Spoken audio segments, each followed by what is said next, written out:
So we're going to start, if everyone's okay with that, we're going to get cracking. We're going to make a start because I know your time's valuable and we want to make sure we get this value over to you bit by bit. So today, welcome. My name is Andy Hooper from Global E-Commerce Experts.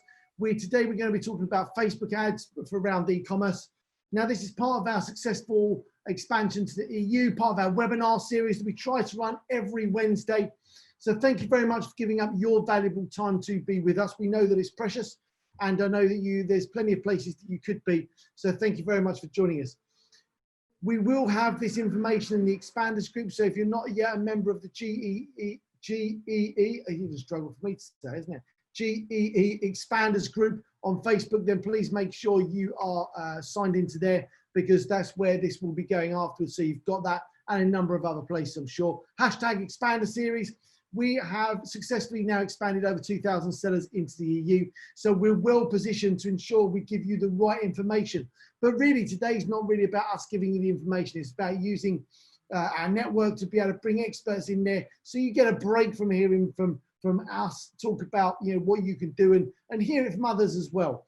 So I'm going to move on to Ollie. Ollie, are you there? Let me just unmute you. Make sure you're unmuted. Yeah, Ollie, yeah. Hi there. How you doing? Hi, how you doing?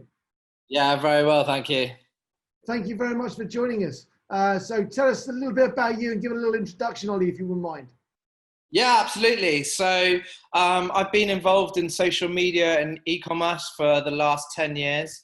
Effectively starting off by helping companies run their social media profiles, which was just updating their Facebook pages, Twitter pages, LinkedIn, things like that. And then Facebook released their advertising platform, and that kind of revolutionized business for me and a lot of other people's businesses. And whereas I was updating their Facebook profiles and we could say, well, you got a couple of clicks and like some likes, some comments and things like that.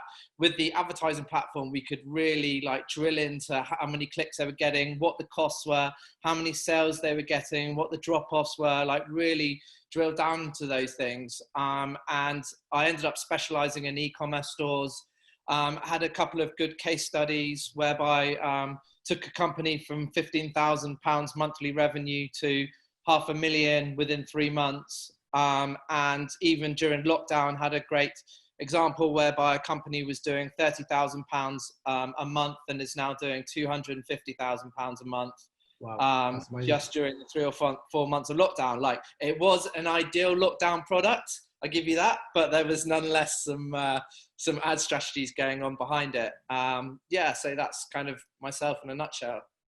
Excellent. Well, thank you very much. And whereabouts are you based, Ollie? I think you're not too far from us, are you?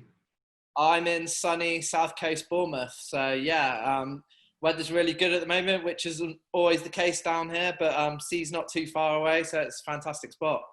Excellent, excellent. So all our listeners that are based in the States, you'll notice that Ollie has got a good British accent, so you can hear that. So he's based in the EU, he's based in the UK, so he's got that Facebook expertise in this area as well. Right then, fantastic. So what I want to just touch on before we move into the detail and make sure we get as much sort of value over to you, about how this works for you, is just talk about the success framework that we've got and where this really fits into that, because I think that's a really, really crucial element to be able to think about where social fits in, because we've talked about the 6-step framework, we've talked about the social, we've talked about ads in the past, and really, where does it fit in? And the key for me is that there's 2 areas. Obviously, we need to promote our products when they're on Amazon. We do Amazon pay-per-click and things like that. But really, we want to bring traffic off of Amazon onto Amazon, or when we've got our own stores, obviously, we've not got any traffic that Amazon's providing because it's not on Amazon.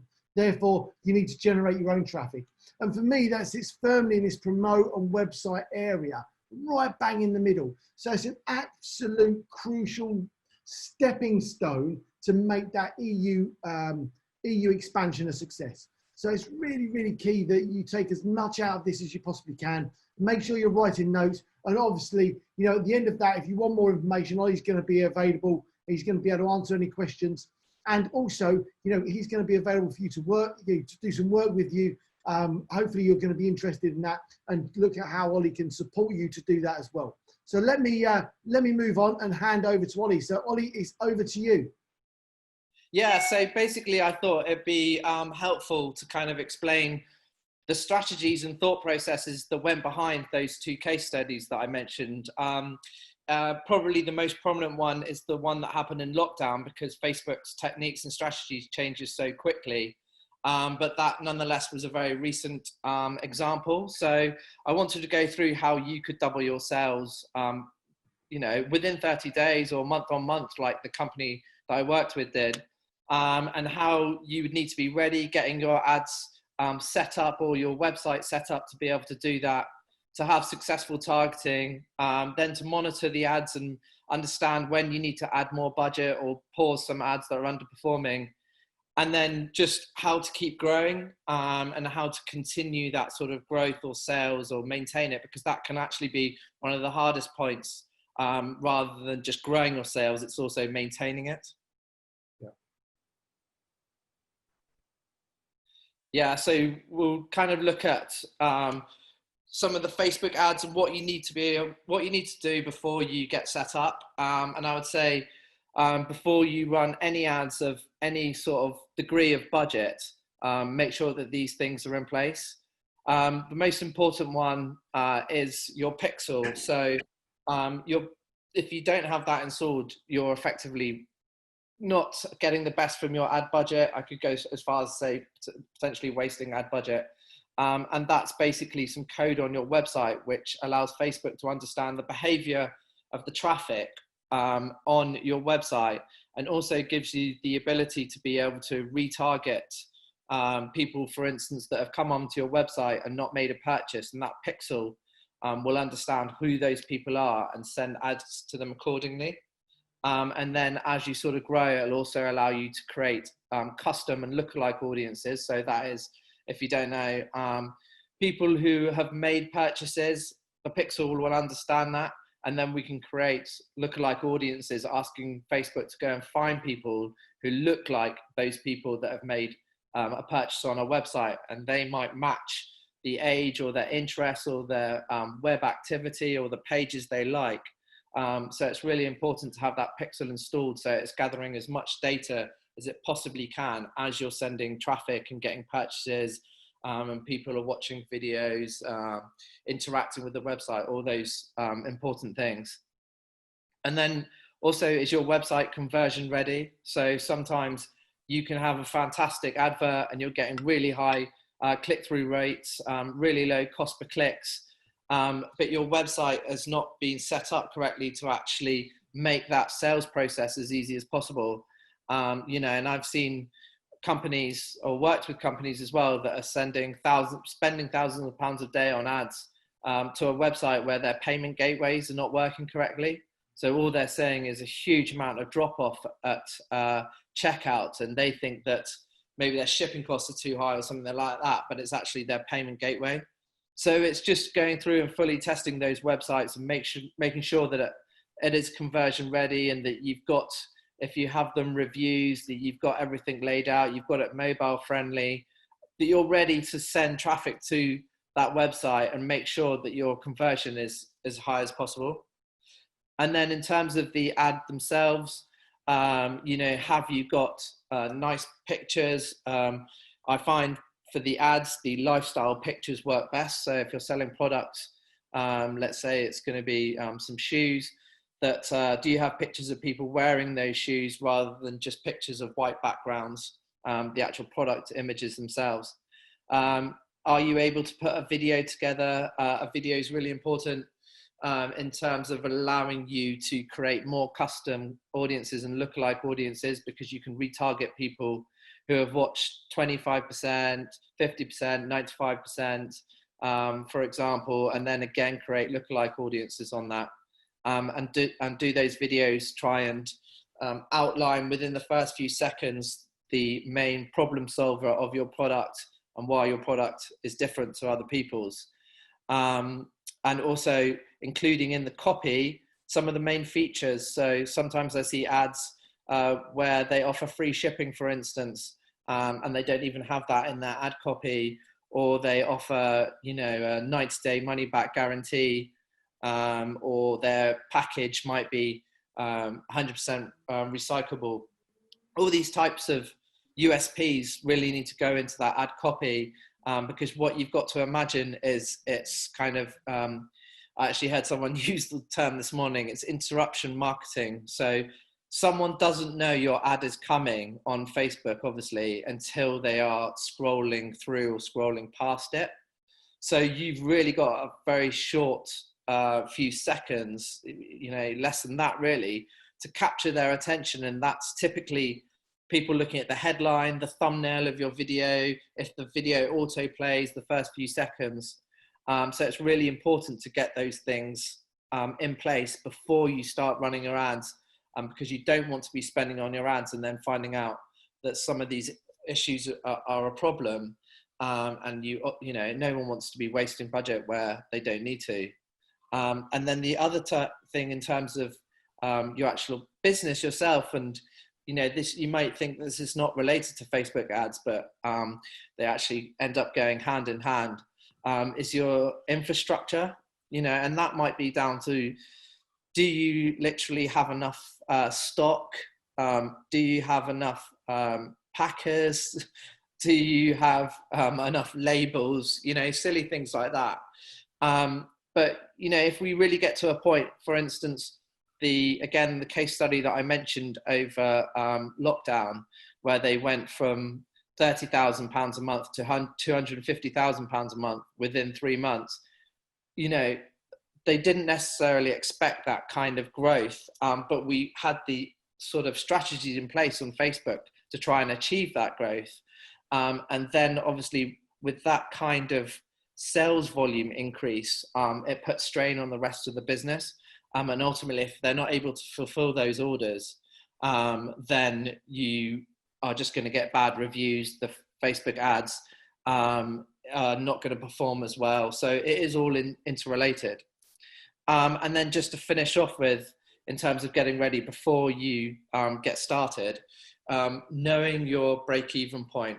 And that's going to be really important in terms of like knowing where you can scale on your ads. So if you're, for instance, your product cost is £10, your ad cost is £10 and your profit is £10, then you're aiming for a return on investment or ad spend of 300%. So then we know anything over that 300%, we can scale on those ads and increase the budget on them. But it's really important that you know that number. Otherwise, you're shooting in the wind a little bit, and ultimately you don't want to be scaling and then finding out that, it's not profitable. Then, it doesn't have quite the same reward. So make sure you know that return on ad spend before you get going. So yeah, looking at the next one. So this is actually kind of getting into the nitty gritty of the ads themselves. And again, this is almost before you've launched an ad. You really need to know your audience, because ultimately and Facebook works slightly differently. So sometimes you want to make it work as little as possible. So you want to give the algorithm as much information as possible so that it's not testing on your budget, basically. So, if you're looking at, a product and it's male, 45 over, and their interests in terms of competitors, interests which relate to your product, then that information allows Facebook to sort of skip a few steps, and doesn't have to use your budget to find those interests. And what I'd really suggest as well in terms of the interest targeting is it's not just about the very the keywords which relate directly to your product. For instance, it's actually creating an avatar of your buyer. So if you're talking again about shoes, I use that as an example because I've been working on an e-commerce store recently with that. And it's not always footwear, sandals, flip-flops, boots, those types of things which are the best converting interests. It's also things like where they shop, the supermarkets that they shop in, their travel behaviors. You're basically just trying to create a profile of your customer and then target accordingly. And you can do that by looking at Google Keyword Planner, which is actually for Google AdWords, but nonetheless will give you some suggestions in terms of interests which relate to the initial interest you put into the Keyword Planner.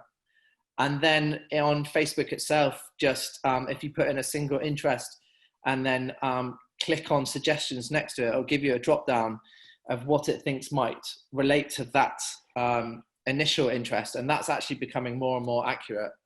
And then I've also included a link here, which is a free tool to be able to suggest keywords, and that's called Connectio, and you literally just put in a couple of words and it will tell you what it thinks might be related to that term. So it's just really important to try and create that audience to make your ads profitable and to make sure that you're serving your ad to the right person, because what you don't want to do is serve an ad to someone who has no interest in what you're selling, and therefore your cost per clicks are going to be really high and your click-through rates are going to be very, very low. And if you do get those types of stats, then it may suggest that your targeting's off and you might want to try some other targeting terms. So going to the next slide in terms of the actual ad launch itself. So we're going to create that ad, and we've put in some targeting. Personally, I do single interests, so I don't bunch together lots of different targeting, because then otherwise I don't know which ones are working. And also when I come to expand on those interests, again, I don't know which ones work, so I don't know where to expand the targeting into. So I do one at a time. And then we're going to, we've got our creatives, we've got our primary text that we've talked about, and then we're going to set that ad to launch. I do it at 4 o'clock in the morning. So don't, for instance, do it whilst you're creating that ad, and that might be 3 o'clock in the afternoon, for instance, because you'll give it a daily budget, and then it will try and spend that daily budget when you're almost 2/3 of the way through the day. You want to get a full day's ad spend. So launch that for 4 a.m. the next day, and then you can get proper data on how that ad's performed each day. And then personally, I name the ads by interest and the date that it's launched, so that I know when I come to scale, when was the last time I increased the budget. And then really importantly, and it's quite often you end up making silly mistakes, is just send yourself a test of the ad, so you can check any typos. And then also check if you're running carousel ads, which is the multiple pictures where people flick through, just check that all of those links click through to the right product page. And personally, if I'm not running a video ad, then I run a carousel ad so that you can display multiple products to that person. And also I make sure that all the links go through to the product page. I don't send them through to the collection page. With a video, I send them through to the collection page. With the carousel, I send them through to the product page, so that they're seeing the product, being served the ad, and going straight through to the product page. And therefore the purchase flow is more seamless. So once those ads are launched, we've set the budget. So, you can obviously go with whatever budget you're comfortable with. I would say a good starting point is going to be 10 different interests. So you've got 10 ad sets set up, each at £5 a day or $5 a day. And then let those run for 3 days. Don't touch them. Even if you feel that they're underperforming, do not touch those ads for 3 days. And then after 3 days, we're going to make some judgments. And that leads us to the next slide. Thanks. So this is where we kind of starting to look at the data, and this is where we're really going to get to the point where we can, have a chance of doubling sales month on month. And what we're going to be looking for is that we're going to turn off any ads that don't have sales, only if they've spent 2x your cost per acquisition. So I'll try and explain that a little better, hopefully. And that is, if I give the same example where I talked about £10 for the product, £10 for the ad spend, and £10 profit, we are aiming for a cost per acquisition of £10 in that. If we spent £20 and there's been no sale within that ad set or that individual interest that we're targeting, then turn that ad set off. And don't think of that as like wasted spend or wasted money, because we are going to be able to retarget customers later who are the people that came onto the website, didn't make a purchase. And also you're giving your Facebook pixel a lot more data to understand who your audience is and where they should be sending that ad to. And what we're going to do instead is, if we see we've had sales, and at the moment I work to about 5 sales. If it's had a total of 5 sales, then we're going to double the ad budget on that ad set, as long as it's within your return on ad spend. So just to like go back to the example again, if we're getting 300% return on ad spend and we've had 5 sales and we were spending, let's say, £5 a day, we're then going to, if those 2 boxes are ticked in terms of return on ad spend and 5 purchases, we're going to double that to £10 per day. And again, we're going to leave that for another 3 days. If you have absolutely no sales at all, so you're getting to the 3rd day and there's no sales, maybe even the 6th day and there's no sales, that tends to suggest that there's something either wrong with the pricing, there's something wrong with maybe the shipping's too high, maybe the targeting wasn't quite right. Is there some problems in terms of people finding it difficult to make a payment? Because what Facebook's actually trying to do in those early days when you launch an ad, it's actually overachieving for you. So it's trying to find people who will make a purchase, so that effectively it encourages you to spend more money. And if it can't find anyone within those first few days, it does suggest that something's not been set up correctly. And at that point, I then start also looking at your statistics. So what is your cost per click? How many add to carts are you getting? Have you got lots of add to carts but not purchases? So are people struggling from one step to the other? Have you got a really high website bounce rate? So are people clicking through from the ad and then coming onto a website and leaving immediately? You know, is that suggesting then that your price is too high, or in actual fact, what they thought the ad was selling them doesn't match when they go through to the product page? So you need to sort of look at that closer in terms of why you're not getting those sales. And then an important aspect as well within Facebook, you can actually set up rules. So if you're a little bit nervous about sort of setting ad spend and then just leaving it, you could set up rules in Facebook which says anything which spends, let's say, £20 and doesn't have any sales, then turn off the ad. And that's might give you a slightly greater comfort whilst the ads are running. So yeah, if we go to the next one, cheers. So we're going to look at also like scaling those interests. So as we mentioned, we started with 10 original interests. Some of those are going to be shut down because they underperformed, and others are going to be adding budgets. And now once we're getting to probably about mid-month, the 10th day, 15th day, something like that, we're going to look at new interests and launching new ads, because we've already seen what interest works. So for instance, let's go back to the shoe example again. If we're seeing that supermarkets, for instance, are working really well, then we're going to release new ad sets using the same copy, using the same video or pictures and everything like that. And all we're going to do is change the targeting. So we're going to add in new supermarkets that we feel might perform, that are of a similar level in terms of where the customer might go to do their general day-to-day grocery shopping. And ways you can do that is you can use Facebook suggestions, as I suggested, in terms of where the interest is that you select for your ads.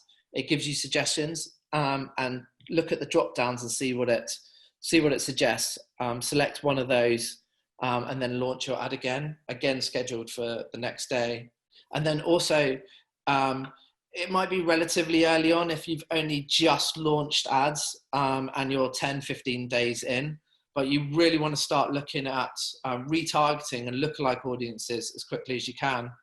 Certainly retargeting is a very effective way of running ads and should be a much higher lot lower, cost per acquisition. And again, those are people who have watched a video but not made a purchase, been on your website but not made a purchase.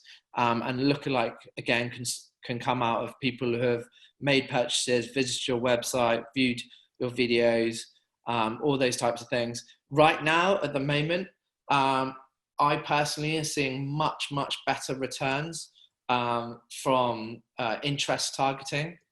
I actually have a rep at Facebook who I speak to probably every 2 weeks or so, and they update me on what are the latest strategies that they're suggesting.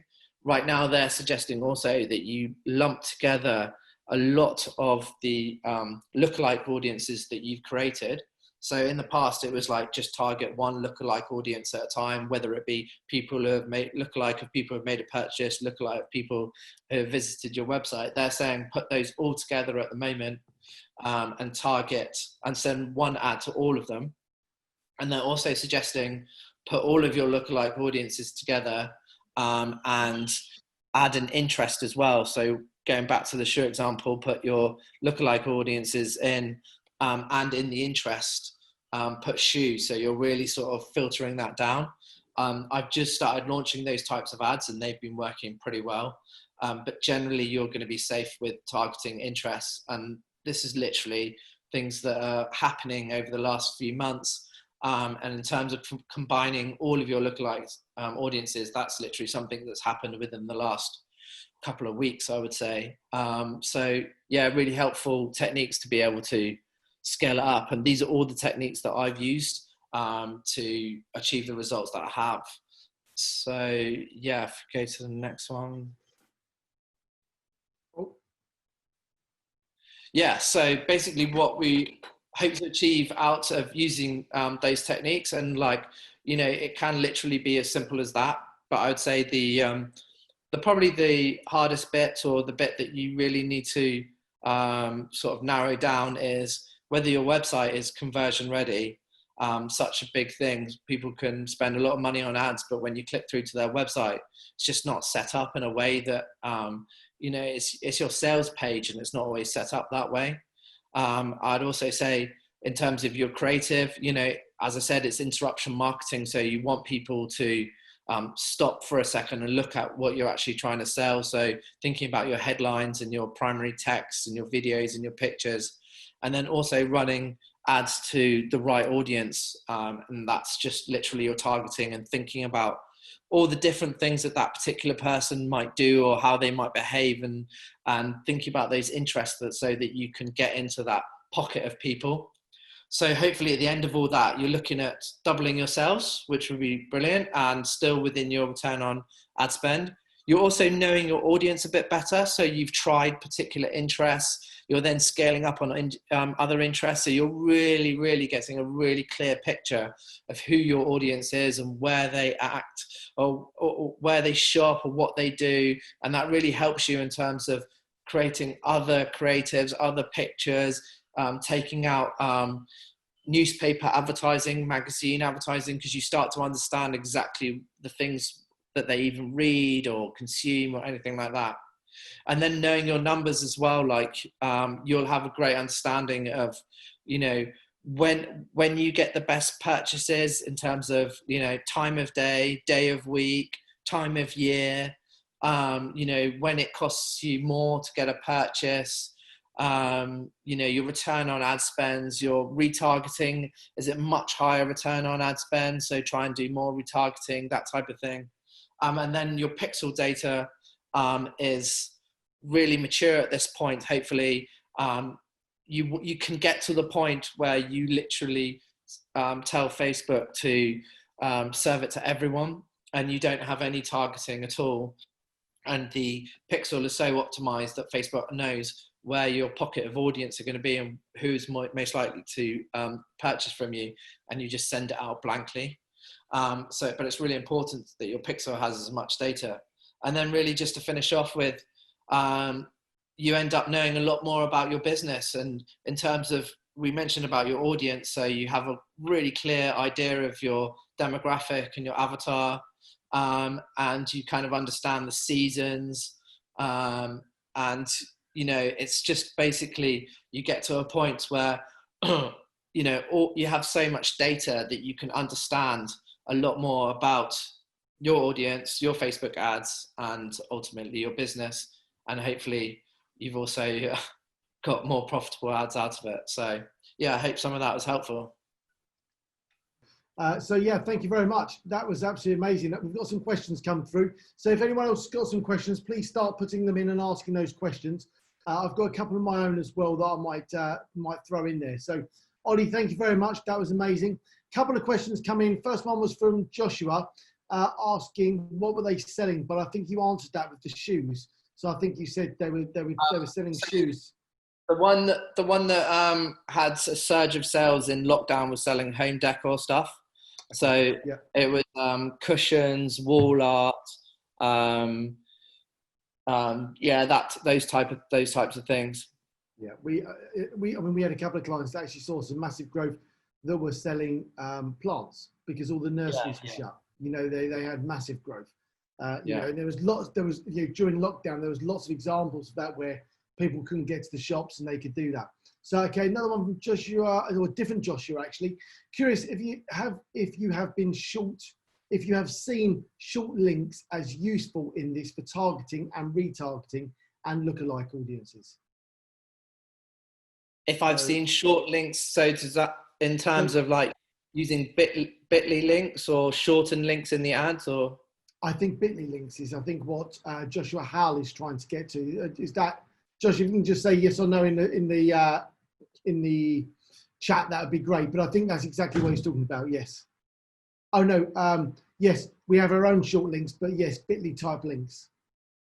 So personally, I've actually read reports on this, and people are less likely to click on a Bitly link, for instance, because they trust it less. So I think it's better to use your own domain link. Also, they've just stopped it with the Bitly links, but as an advertiser, I used to be able to track how many clicks someone else's Bitly link got. So I wouldn't necessarily recommend that as well. There's a lot more trust in having your own domain name in the link, I would say. Well, I guess the downside to that is it could be longer. Yeah, it could be a bit longer. And that's all part of testing as well. Some of the ad copy that I run does have the links in. Some of them don't. Remember all the call to action buttons, you have the links behind that. I actually saw someone talking about ad copy yesterday, and because Facebook now sort of cuts off after the second line of your ad copy, that it might be sometimes worthwhile to have your link within those first two lines so that people are clicking through from the preview of the ad copy that they get served. But that comes down to testing. To be honest with you, I have tested it myself, and I've got I would say it's 50-50 really in terms of which perform better than the other. So, and I guess that might depend on the audience as well, to some degree. Yeah, definitely. But certainly the Bitly links have proven to be, people find them slightly spammy, or they're not quite sure what they're clicking on, where it's going to take them, stuff like that. So again, down to your audience, but that's the report that I read, which I'm happy to share with people if I can find it again. Yeah, fantastic. Okay. And another question from another Joshua. Do you think this applies to IP-based products? I guess that's linking on from the previous question, in all fairness. So do you think this applies to IP-based products? So intellectual property-based products? So more sort of B2B lead generation stuff? I'm not, in all honesty, yes, we use our own books and music.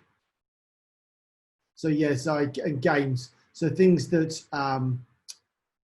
things that have got their own intellectual property. So for example, if anything not easily copied is what they're saying. So anything not easily copied. Is that in terms of just the general e-commerce Facebook ad strategies? Yeah, I think it's all applicable to that. Yeah, sorry, I'm not answering the question very well, but I think yeah, it's all applicable to that. Okay, perfect. Another question, how long should videos on Facebook be? What's the optimal length? 45 seconds to a minute, I would say. So basically what you're trying to do is capture the person's attention within the first 3 seconds and demonstrate what the product does, if it what problem it solves. Just try and grab them straight away. Some people run a lot shorter videos. The reason I say that 45 seconds to a minute is really good is that once you get up to those you're trying to build those lookalike audiences and custom audiences. So people who have watched 50% of the video, for instance, that's 30 seconds of the video. So they're a pretty strong audience already.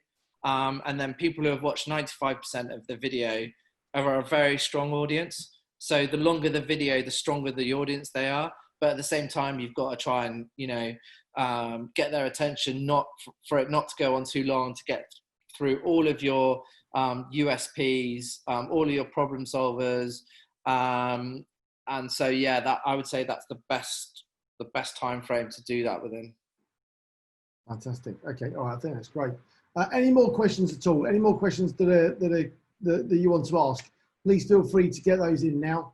Our Pixel, another question. Our Pixel's only been installed a couple of months ago. What's the best way to make our Pixel richer and more robust? And what does the Pixel read? So the Pixel reads pretty much everything in terms of the traffic's behavior once they come onto the site. So it will understand who's made a purchase in terms of what type of person they are that's made that purchase. When I say that, I mean like what's their web activity, what pages do they like, what do they talk about on their Facebook, what do they generally purchase, what do they go on to but not purchase. It's just unbelievable the amount of data that it holds, and it therefore is able to build those lookalike audiences to find people who match those. So even when you set up a Facebook ad, you ideally want to go optimize for conversions. So that is people that Facebook knows historically make purchases on Facebook.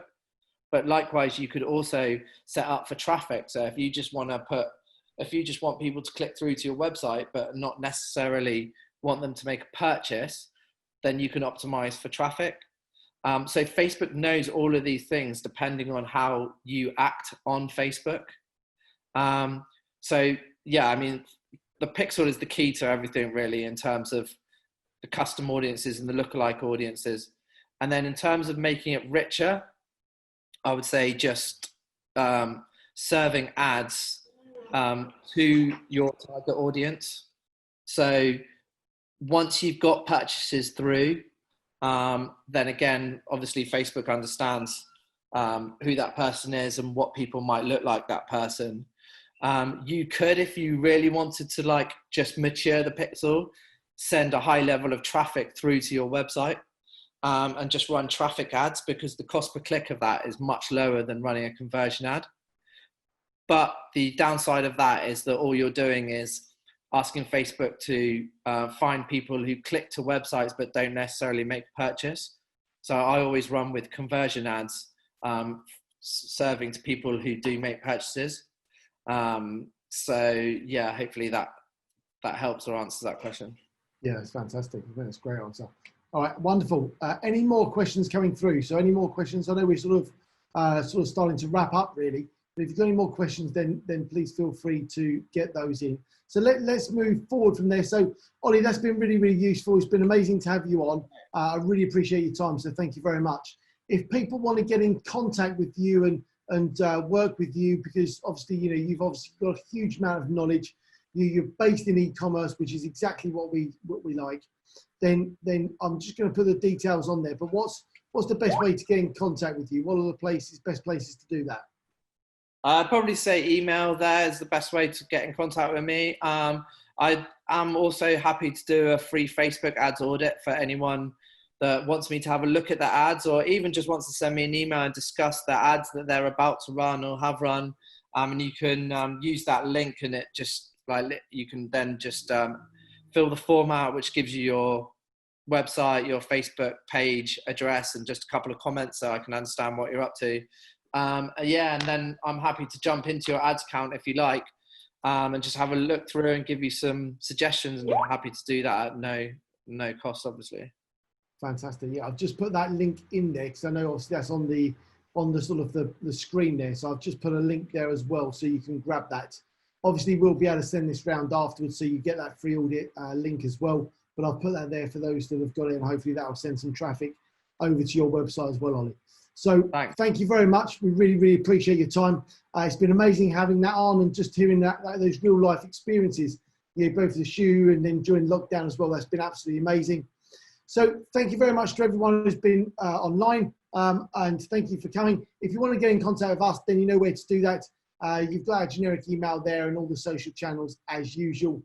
Once again, thank you very much to Ollie. It's been amazing having him on. I'd like to say thank you lastly to all those people that have listened and will listen in when it's recorded, and hopefully you'll get a huge amount of benefit from it. Please get in contact with Ollie or ask for any more generic questions. So thank you very much, Ollie. Thanks, guys. Really appreciate your time. Very helpful. We'll be in touch soon. Thanks, Joshua. Much appreciated. So thank you, Ollie. Anything else from you at all? No, just wishing everyone a good day, and thanks for sparing their time. No worries. Thank you very much. Have a great day. Cheers. Cheers. Bye.